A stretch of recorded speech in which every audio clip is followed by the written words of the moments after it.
Pink, kau punya. Bunga serius.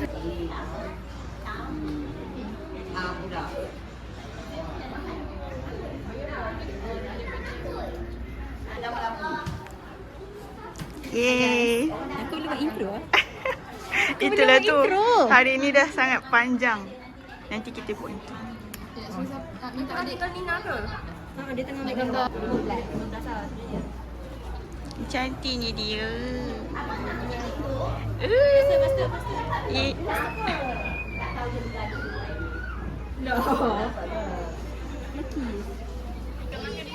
Aku belum makan. Kau dah makan tu? Makan sikit. Nanti makanlah. Bakis buat sendiri ke?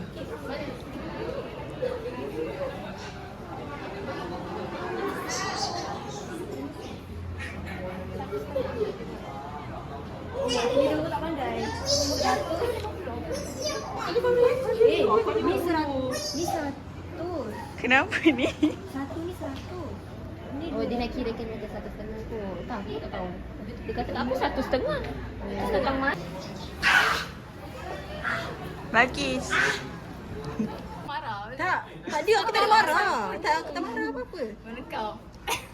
Tak, tapi serius aku 2 hari. Aku dah takut dah kenapa bibi aku mikir je. Ni kau ada anxiety attack. Tumba.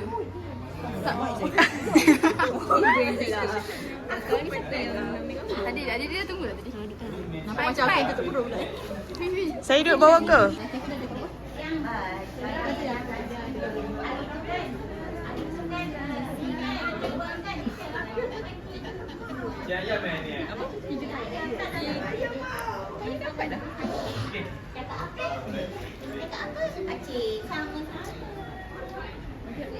Main tinggi-tinggi ni.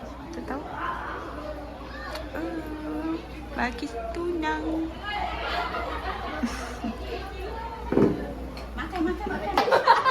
Yang ni penggeli. Dia penggeli. Nak balik mu. Bukan dekat baju. Oh, kakak belum Kakak dah ambil gambar belum kan? Kakak nak balik. Oh, suara suara kakak.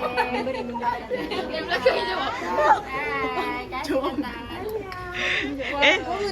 Aku pergi kat luar. Makcik nak pergi tu jemputan. Terima kasih. Sempit tak? Pergilah. Itulah sakit. Ni nak dia pun dah lapang kan. Oh ya. Bagus baru jalan je. Dia bila bapa ya. Dia sini.